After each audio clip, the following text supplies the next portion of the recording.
जब कभी अपने पुराने मित्रों से बात होती, कहीं न कहीं उसके मन में अजीब सी कुंठा भर जाती। सभी सहेलियां अपनी नौकरियों में वर्ष दर वर्ष पदोन्नति पाकर ऊंचे ओहदे पर विराजमान थीं और वो स्वयं मात्र एक गृहस्थिन बनकर रह गई थी। मायके जाती तो आसपास के लोगों के सवाल उसे कचोटते, क्या फायदा इतना पढ़ लिख कर? जब नौकरी कंटिन्यू ही नहीं करनी थी तो क्यों सीए की एक सीट बर्बाद की? फिर एमबीए भी किया। दिन रात चक्कर घिनी बनी नौकरी, पढ़ाई में लगी रही। न कोई सामाजिक मेल मिलाप और न ही कोई सज धज, और अब फंस गई गृहस्थी की चक्की में। बड़ी बहन से जब फोन पर बात होती तो वो अक्सर अपनी व्यस्तता जताया करती। क्या करूं, नौकरी के चलते फुर्सत ही नहीं मिलती, तेरे तो आराम है, मजे से खाओ पियो और सो जाओ। यहाँ तो ऐसा महसूस होता है जैसे बरसों से नींद ही पूरी नहीं हुई। वो मन ही मन सोचती, संयुक्त परिवार में रहती हूँ, माना कि घर में काम के लिए सहायक लगे हैं, लेकिन 8 घंटा तो मैं भी रोज मशीन से खटती हूँ। वो भी घर के हर सदस्य के बाहर आने जाने के अनुसार, उनका रूटीन मेंटेन कर अपने बच्चों का ख्याल रखते हुए स्वयं को तो मानो भूल ही जाती हूँ। मुंह अंधेरे जागकर सारा काम निपटाती हूँ।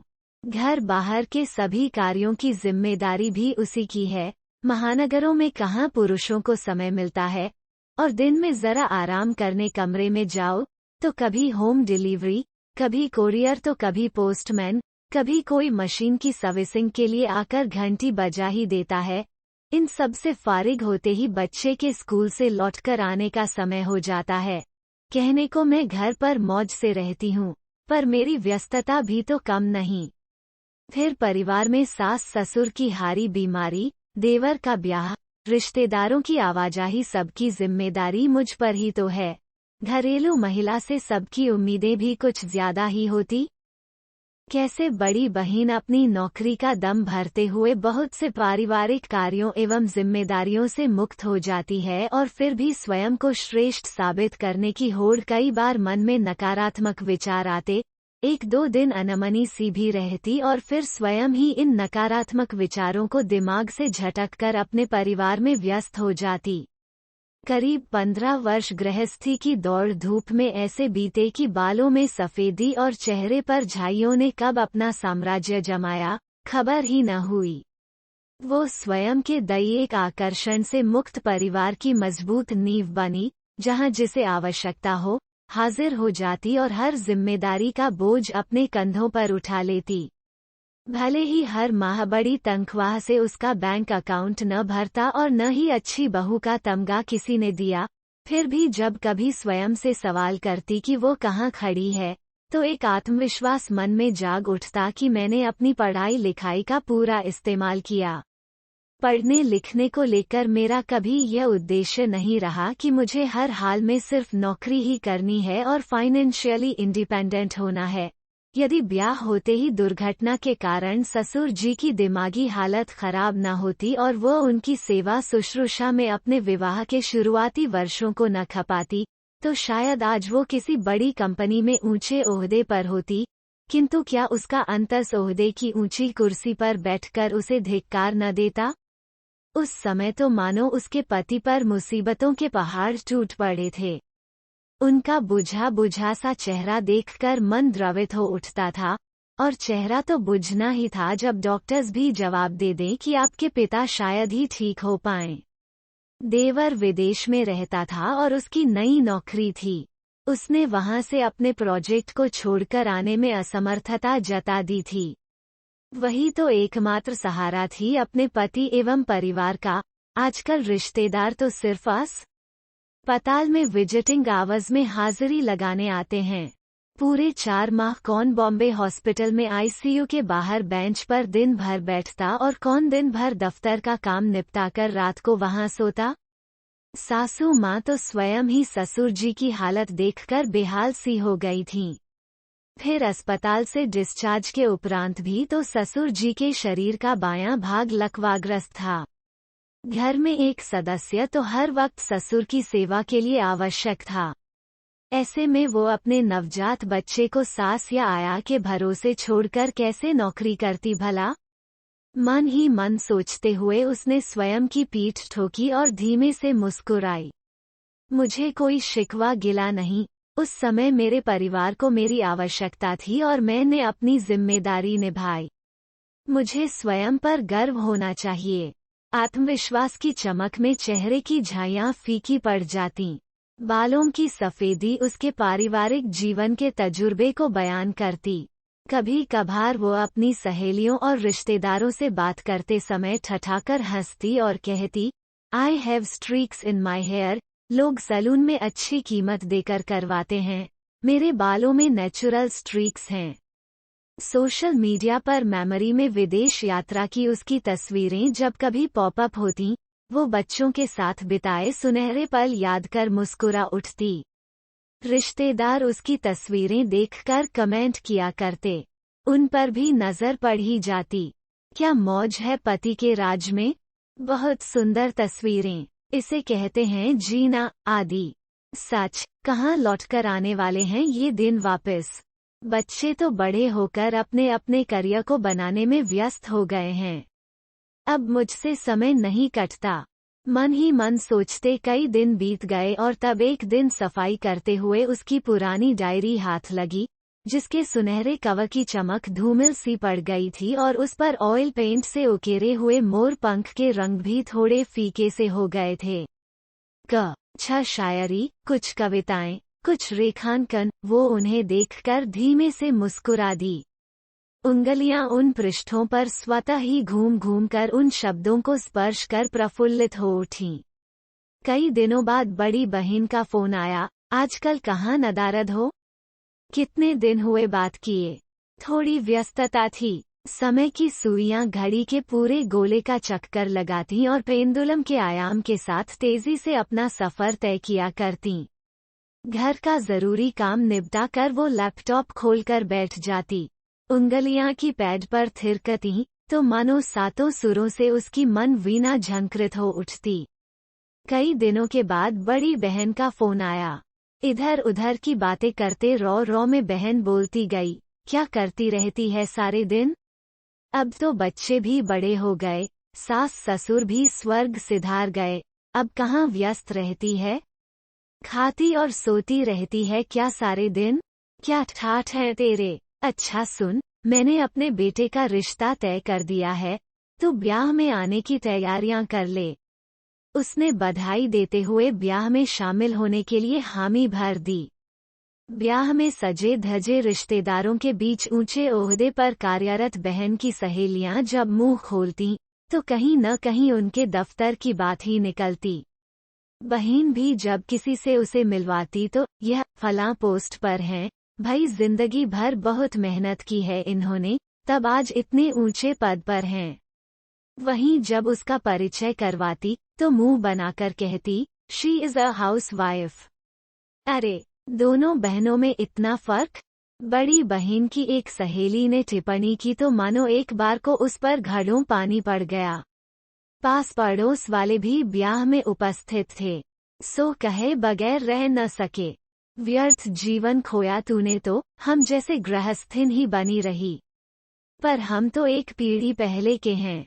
उसने आत्मविश्वास को पुनः बटोरा और मन ही मन मुस्कुराई। फिर तपाक से बोली, मैंने जीवन के हर रंग को जिया है अपन। पढ़ाई लिखाई की बदौलत ही पढ़ा लिखा वर मिला, जो ईश्वर की कृपा से साधन संपन्न है, जिसने मुझे अपने निर्णय लेने की पूरी आज़ादी दी है।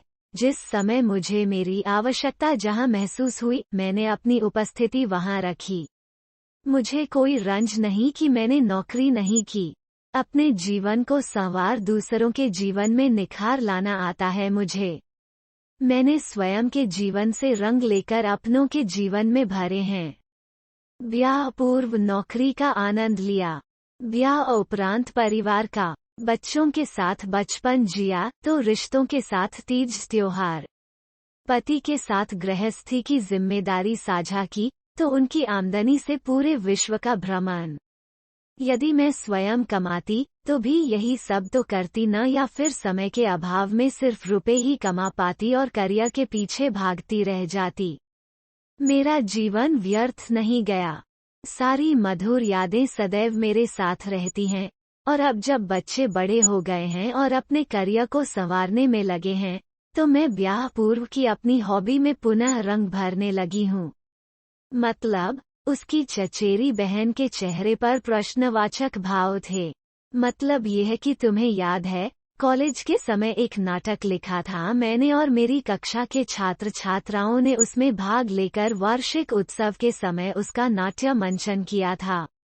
हाँ हाँ, याद आया। बस उसी तरह अब कहानियाँ लिखने लगी हूँ, कभी बच्चों के लिए तो कभी बड़ों के लिए। अक्सर अखबारों एवं पत्रिकाओं में प्रकाशित होती रहती हैं। कई कहानियों के रेखांकन भी मैं स्वयं ही बनाकर भेज देती हूँ, वे भी उनके साथ प्रकाशित होते हैं। अरे वाह, छुपी रुस्तम निकली तुम, चचेरी बहन ने प्रसन्नता जताई थी। You are really genius. पढ़ाई में भी अच्छी और कलाकारी के साथ में लेखन भी। चचेरी बहन के चेहरे के आश्चर्य में डूबे भाव देखकर उसके चेहरे पर सुर्ख रंगत निखर आई थी। वो ब्याह से अपने शहर लौटकर आई और अगले ही दिन किसी अखबार के परिशिष्ट में उसकी कहानी प्रकाशित हुई। उसकी अब तक करीब 30 कहानियां प्रकाशित हो चुकी थीं, लेकिन इस बार कुछ अलग ही उल्लास उसके मन में छाया था। पूरे देश में के विभिन्न शहरों से प्रकाशित होने वाले इस अखबार का परिशिष्ट देश भर में एक सा रहता था। उसकी चचेरी बहन ने सुबह होते ही उसे बधाई देते हुए कहा था, अरे, आज तुम्हारी कहानी है परिशिष्ट में। इससे पहले तो कभी ध्यान ही न दिया, हमें व्हाट्सएप की दुनिया से फुर्सत मिले तब न, लेकिन जब तुमने अपने बारे में बताया तो आज सुबह सुबह अखबार के परिशिष्ट को देखे बगैर न रह सकी। कितनी अच्छी पारिवारिक कहानी लिखी है तुमने। सच में ऐसी कहानियां इंसान को नैतिक मूल्यों से जोड़े रखती हैं। मुझे गर्व है तुम पर। बस ऐसे ही लिखती रहो। उसके बाद चचेरी बहन ने उसकी कहानी का फोटो रिश्तेदारों के व्हाट्सएप समूह में पोस्ट कर दिया था। फिर क्या था, बधाइयों की झड़ी और उसकी लेखनी को नई पहचान मिली थी। बड़ी बहन का आज संदेश आया। ताज्जुब होता है मुझे, कहाँ छिपा था तुम्हारा यह गुण। आज उसने प्रसन्न मन से अपनी बड़ी बहन से अपना एक और सीक्रेट साझा किया था। दीदी, शीघ्र ही मेरी पहली पुस्तक प्रकाशित होकर आ रही है, सतरंगी परों वाली चिड़िया। इतना कह उसने पुस्तक का कवर पेज बड़ी बहन से व्हाट्सएप पर साझा किया। बड़ी बहन ने इस राज को राज न रहने दिया और कवर पेज को उसके सभी रिश्तेदारों वाले समूह में पोस्ट कर दिया। आश्चर्य के भाव वाले इमोजी की झड़ी समूह में लग गई थी। अनगिनत प्रश्न समूह में उभर आए थे, क्या, कब, कैसे। वो मुस्कुराई, यह मेरा बचपन का शौक था। पहले नौकरी और विवाह उपरांत परिवार में ऐसी रमी कि समय समय पर जीवन में जो नए रंग आए, उन्हीं में स्वयं को रंग लिया। अब बच्चे बड़े होने पर समय मिलते ही अपना पुराना शौक सबसे चटक रंग लेकर उभर कर आया। मैंने जीवन के हर रंग को जिया, 7 रंगों बगैर कभी इंद्रधनुष पूरा हुआ है भला। और यह है सबसे सुंदर रंग, जो कभी पढ़ाई, कभी नौकरी, कभी परिवार की जिम्मेदारियों के चलते कहीं दबा सा रह गया था। मैं आप सभी को अपने शहर आमंत्रित कर रही हूँ पुस्तक लोकार्पण के कार्यक्रम में। ब्याह से निपटकर रिश्तेदार घर लौटे ही थे कि पुनः सूटकेस तैयार होने लगे। पुस्तक विमोचन से पूर्व सभागार में सजी धजी लेखक को देखकर सब आश्चर्यचकित थे। पुस्तक विमोचन के लिए अतिथि गण आ पहुंचे थे और सतरंगी परों वाली चिड़िया पर चर्चा आरंभ हो गई थी।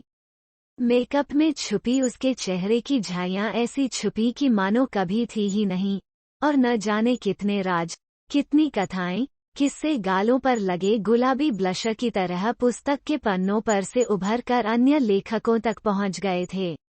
करतल ध्वनि के साथ पतिदेव मंच पर आए और बोले, पुस्तक का शीर्षक ही विवाहोपरांत मेरी पत्नी के जीवन का सार है। यह मेरे जीवन की चिड़िया है। जो भी रंग मैंने दिया, इसने अपने परों को उसी रंग में रंग लिया। कभी कोई शिकायत या शिकन इसके चेहरे पर न आई। तालियों की गड़गड़ाहट से सभागार गूंज उठा था। बड़ी बहन को बार बार अपने कहे शब्दों पर पछतावा सा होने लगा। मन ही मन स्वयं को छोटा महसूस कर रही थी वह। आत्मग्लानि में उसके आंसू गालों पर ढुलक आए थे। जैसे ही कार्यक्रम समाप्त हुआ और छोटी बहन मंच से नीचे उतरी, उसने छोटी को गले से लगाकर कहा, हर एक पल का बहुत समझदारी से पूरा इस्तेमाल किया तुमने, तभी तो आज इस मुकाम पर हो। अब कभी पीछे लौटकर न देखना, बस बढ़ती जाना, सबसे चटक, सबसे नए रंग में परों को उड़ान देकर नील गगन में इठलाना, इतराना।